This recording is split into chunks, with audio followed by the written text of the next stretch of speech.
Orçun Dalarslan'ı dünyaya bağlayan, yurt dışında uygun fiyatlı internetin yeni adı Roamless eSIM sunar.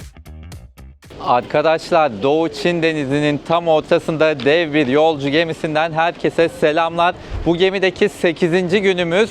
İlk olarak Hong Kong'a uçtuk. Hong Kong'da bir gece konakladıktan sonra Japonya'nın 4 ayrı şehrini, Fukuoka'yı, Nagasaki'yi, Yatsushiro'yu ve Kagoshima'yı gezdik ve şu anda da tekrar Japonya'dan Hong Kong'a dönüyoruz. Gemide yeterince deneyim edindim. Çok da keyifli vakit geçirdik. Şimdi sizlere gemimizi anlatmak, tanıtmak istiyorum.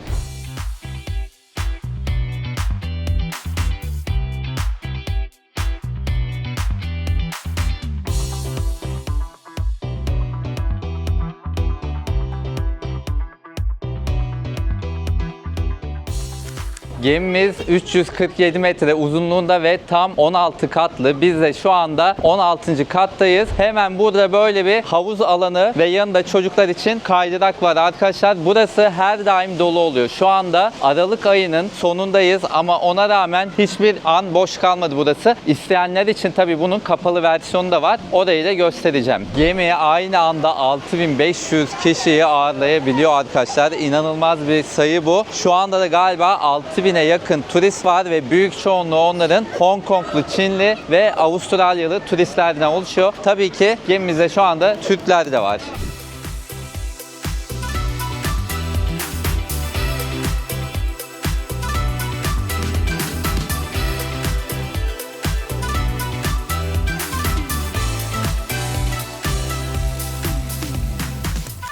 Fiyatını çok merak ettiğinizi biliyorum. Hemen söyleyeyim. İstanbul'dan Hong Kong'a Emirates'te Dubai'ye aktarmalı uçuş. Hong Kong'da bir gece konaklama. Gemide tam 9 gece konaklama ve açık büfe ile alakart restorandaki tüm yemekler de dahil. Tabii ki gün boyu kahve servisi de oluyor. Ücreti bu turun 2400 euro arkadaşlar. Yani 120.000 TL civarı.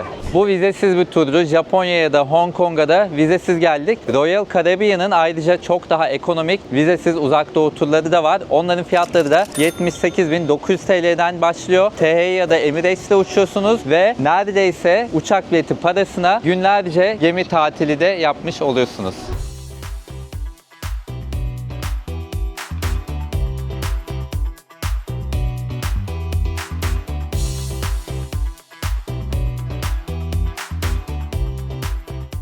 Şimdi 11. kattayız ve size odamı göstereceğim. Burada olduğu gibi çocuğu olan ailelerde hep kapılarını süslüyor. Şu anda da Noel zamanı olduğu için hep Noel'e uygun süslemeler yapmışlar. Evet, odamız burası. Size hemen okyanus manzaralı odamızı göstereyim. 2 tane tek kişilik yatak var. Bu yatakları her gün düzeltiyorlar. Odayı toparlıyorlar. Tertemiz oluyor. Yatakların üstünde böyle 2 tane kocaman dolap var ve her iki yanında da böyle kocaman yine ayrı dolaplar var. Bütün kıyafetlerimiz sığıyor. Hatta valizleri bile dolapların içine attık. Diğer dolabın içine. Burada kocaman bir koltuğumuz var. Burada makyaj aynası var. Kadınlar için önemli. Rahat makyaj yapabilmeleri için böyle sandalye de var. Prizler arkadaşlar hem Amerikan hem de Avrupa tarzı prizler var. Bu da çok önemli gemide. Bu arada yanıma şu kitabımı her yere götürdüm. Faroe Adaları'na da götürdüm. Buraya da getirdim. Bir sayfa açıp okumadım arkadaşlar. Ama çok güzel kitap, tavsiye ederim. Dostoyevski'den Karamazov Kardeşler. Bu arada Japonya'da aldığım şeylerden bu yeğenlerime almıştım. Figürler var. Bunlardan buraya da koyduk bir tane. Bir de Japonya'da çok ucuz diye diş macunu da aldım. Neyse cipslerimiz bile var hatta Japonya'da aldığımız wasabili bir cips. Bunun tadına da bayıldım. Burada arkadaşlar sıcak su ısıtmak için kettle'ımız var. Çaylarımız var. Kahve zaten gün boyu gemiden alabiliyoruz. Biz ama bazen böyle sabah balkonda keyif yapmak için sabah alıp gelip burada içiyoruz. Burada da dolaplarımız var. Saç kurutma makinesi var burada. Ama ütü yok. Ütü yaptırmak istiyorsanız kıyafetlerinizi belli bir ücret karşılığında ütüye verebiliyorsunuz. Yine burada böyle çok fazla sayıda dolap var. Ve buzdolabı da var. Ama buzdolabı boş çünkü zaten gemiye her şey dahil olduğu için onu kullanmaya ihtiyacımız olmuyor. Ancak işte soğutmak istediğiniz bir şeyler olursa onun için kullanabilirsiniz. Ve gelelim odanın en keyifli kısmına, yani balkona. Burada arkadaşlar böyle dışarıyı izlemek, sohbet etmek, müzik dinlemek o kadar keyifli oluyor ki size anlatamam. Yani şu an okyanusun ortasındayız. Masmavi deniz. İnanılmaz keyif alıyorum bundan.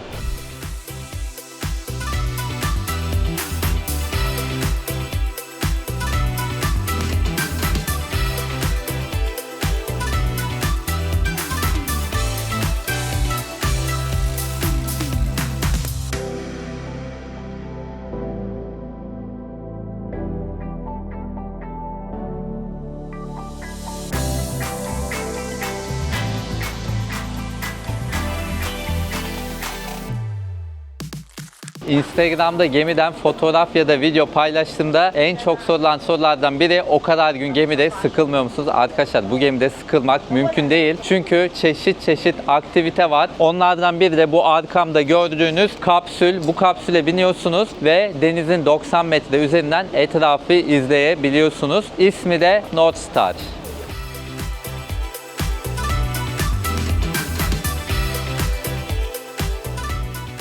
Size tabii ki diğer aktiviteleri de göstereceğim ama önce bir şeyler atıştıralım çünkü karnımız acıktı. Eğer kahvaltı, öğle yemeği ya da akşam yemeği saatlerini kaçırdıysanız gece 2'ye kadar sınırsız olarak buradan pizza yiyebilirsiniz ve pizzaları gerçekten çok güzel.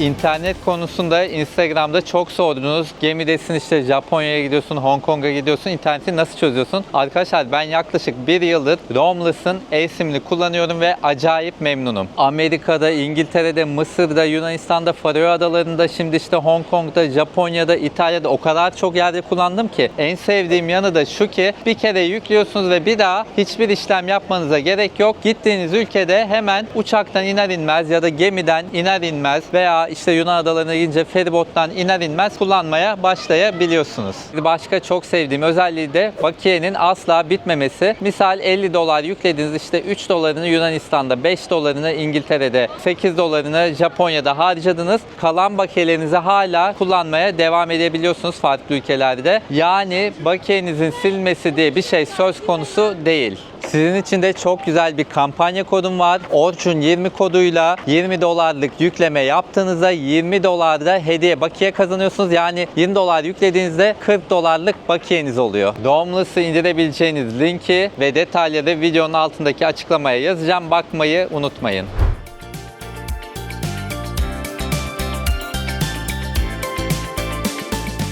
Arkadaşlar gemideki en popüler aktivitelerden birisi bu arkamda gördüğünüz yapay sörf alanı. Bunun için rezervasyon yaptırmak gerekiyor. Yoksa uzun sıralar bekleniyor. Hemen bakalım nasıl?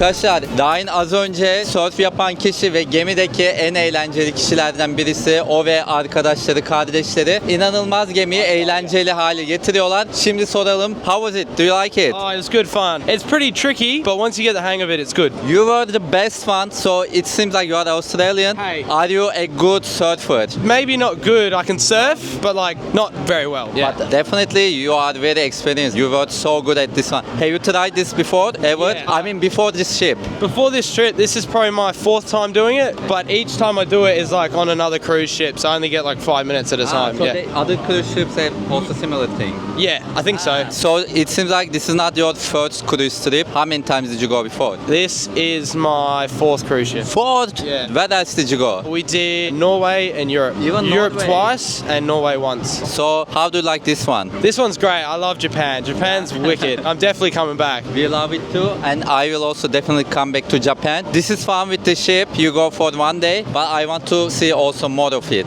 Yeah, I want to see a bit more like in the night at Japan, you know, a bit more nightlife and stuff. And do you have fun in the ship? Oh, we have a lot of fun in the I ship. can see. We have a lot of fun in the They are ship. the best ones in the ship. Fun. Tonight we'll join you guys. Yeah, let's do it. Thank you. Thanks.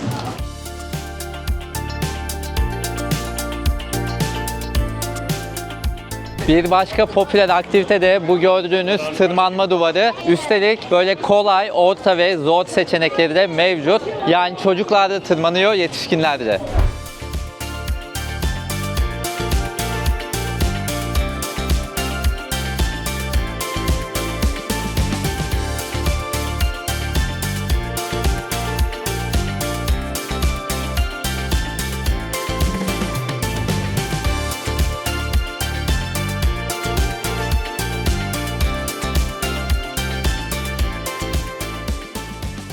Akşam yemeklerimiz saat 5 civarı başlıyor. Bu gördüğünüz danslarla çok keyifli oluyor. Yemeklerde yok arkadaşlar. Bütün dünya mutfakları var. Akdeniz mutfağı da var. Uzak Doğu mutfağı da var. Hint mutfağı da var. Ama bunun kötü bir yanı var, ne biliyor musunuz? Yemek seçmekte çok zorlanıyorsunuz. Onu mu alsam, bunu mu alsam vesaire derken insanın kafası karışıyor. Biz gayet memnunuz yemeklerden. Ama Uzak Doğu ağırlığı var. Uzak Doğu turu olduğu için ve daha çok Çinli turistler geldiği için Uzak Doğu yemekleri ağırlıklı bir gemi. Buranın yiyecekleriyle ilgili beni en mutlu eden şey ise arkadaşlar karpuz olması. Şu an yılbaşına birkaç gün kaldı ve ben kış ortasında her gün karpuz yiyebiliyorum. Ben yazın da inanılmaz severim. Karpuzla bütün günümü geçirebilirim ve tadı var ya, benim çocukluğumun karpuzlarına benziyor. Gerçekten çok mutluyum bunun için.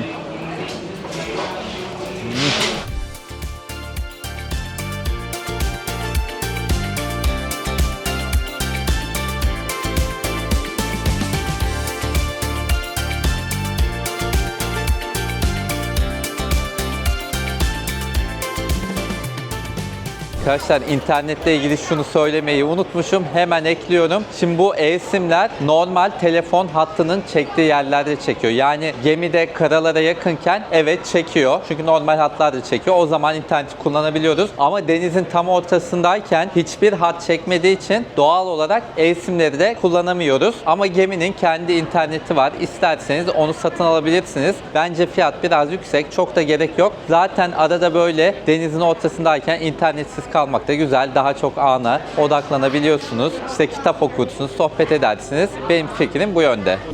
Şimdi karaoke gördüm burada. Hemen onu da gösteriyorum size. Hemen her gece karaoke oluyor. 不用心情太坏，不爱怎么想也不明白。妈妈说真心爱会爱得很精彩。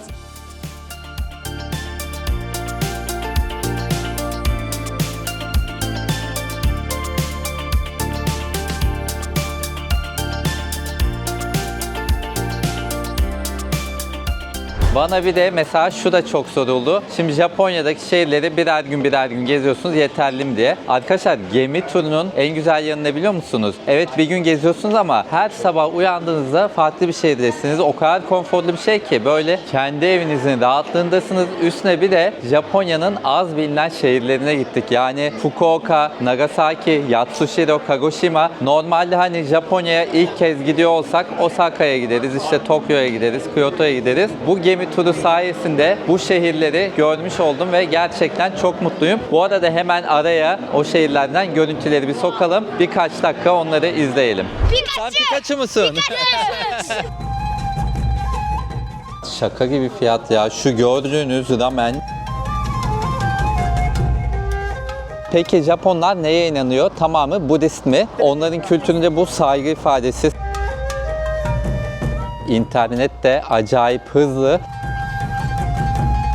Pembe kamyonlardan var. Japonya'nın tuvaletini de göstermek istiyorum çünkü burada yemyeşil. Acaba dedim boyadılar mı? Boyama attılar. Çok nadir de olsa konuşan Japonlara rastladık. This is Kura. O kadar yakıcı bir bomba ki bu. Özellikle kadınlar bu mağazaya... Şu binadan ayin sesleri geliyor. Hayatımda ilk defa bir Budist mezarına gelmiş oldum ben de. Çok geleneksel bir ramenciye gittik. Bakalım buradaki fiyatları nasılmış? Konnichiwa. Konnichiwa. Konnichiwa.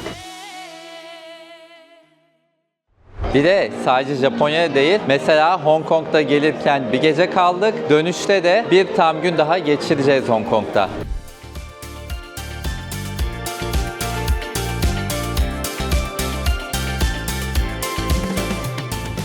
Bu geminin en ilginç yerlerinden birisi de bu gördüğünüz Bionic Bar. Bu barda siz siparişinizi veriyorsunuz ve bu robotlar sizin için istediğiniz içkiyi hazırlıyor. Siparişi de burada gördüğünüz mavi tabletlerden veriyorsunuz. Şimdi biraz izleyelim nasıl hazırlıyorlar.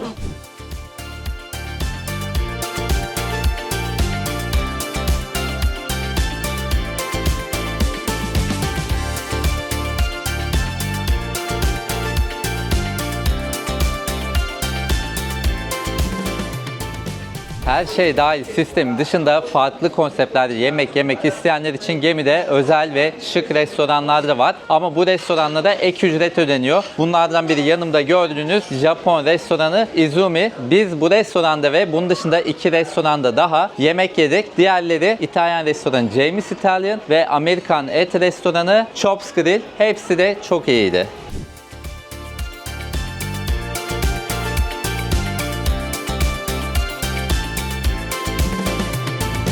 Bu arkamdaki yerde buranın en popüler barlarından biri. Bir de arkadaşlar gemide o kadar güzel şovlar oluyor ki biz mesela Silk Road diye bir gösteriye gittik. 10-15 dakika kalırız dedik ve sonuna kadar izledik. Şimdi ondan da biraz görüntüler izleyelim.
Denizin ortasında hiç korkmuyor musun? En çok aldığım sorulardan biri de bu. Hayır arkadaşlar, korkmuyorum. Zaten kendinizi burada denizin ortasında hissetmiyorsunuz. Çünkü tıpkı bir AVM'nin içinde gibisiniz. Ayrıca zaten güvenlik önlemleri üst düzeyde. Geminin yani batması gibi bir şey çok söz konusu değil. Çok şanslıysanız olabilecek bir şey. Bu arada geminin bir de kasinosu var. Eğer böyle ilgilenenler varsa, ama ben size oynamanızı tavsiye etmiyorum. Çünkü özellikle iradeniz yoksa kasinoda kumar oynamak hiç iyi bir şey değil. Ama böyle bir şey de var. Bilginiz olsun diye söylüyorum.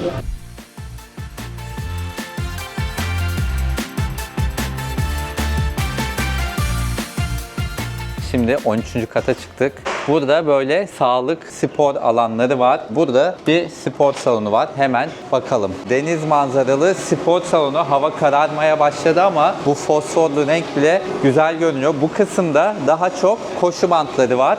Hemen yanındaki kısımda da ağırlık çalışmak isteyenler için dumbbell'lar ve makineler var. Bayağı bir bacak makinesi de var. Arka kol sırt makineleri de var ve çeşit dumbbell'lar mevcut.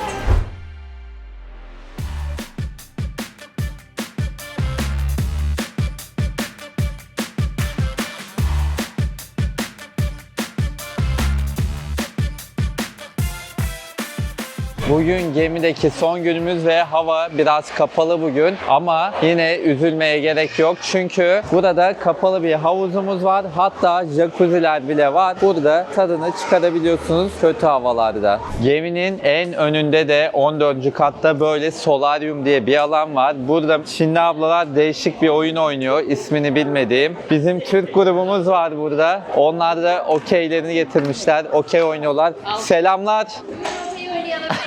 Sonra geleceğiz inşallah.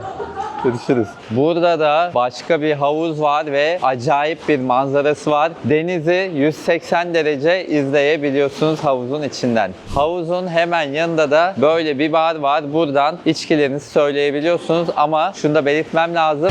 İçkiler ekstra ücretli. İsterseniz tek tek alabilirsiniz. İsterseniz de içki paketleri satılıyor günlük. Onlardan alabilirsiniz.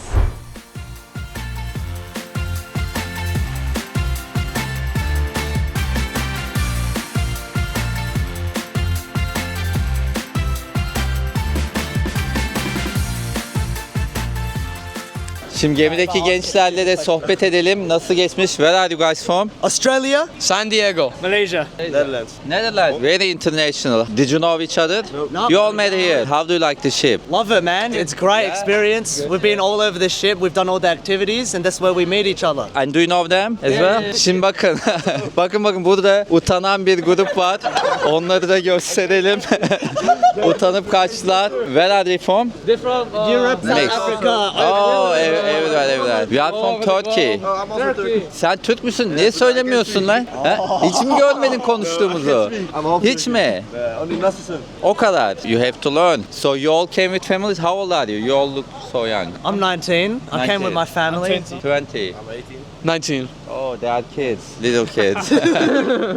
And what did you like most about the ship? I love the people that I meet on the ship. Honestly, it's the best thing. I like the pizza. The pizza is really yeah, good. I love My it favorite. too. And which activity do you like most? I would say bumper cars. Bumper cars are my favorite. We couldn't try it yet. Okay, thank you guys. Thank you. Thank you.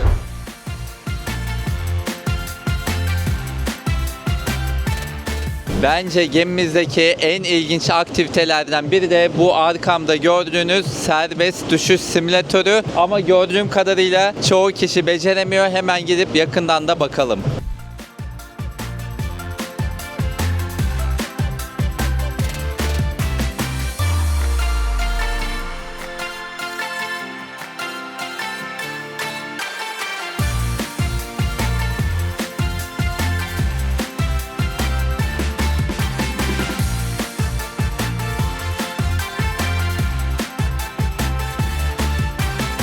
Ve beni burada çocukluğuma döndüren bir etkinlik, yani çarpışan arabalar var. Hemen bakalım. Ben çocukken İzmir'de fuarda acayip çok biniyorduk bunlara.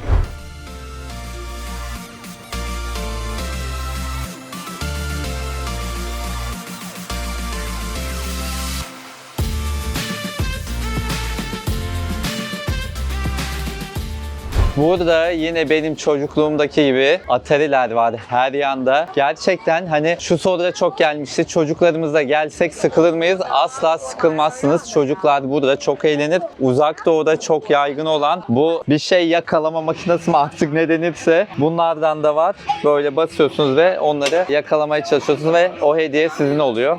Bakın. Bunun adını unuttum ya. Bütün oyunların adını unuttum şu anda.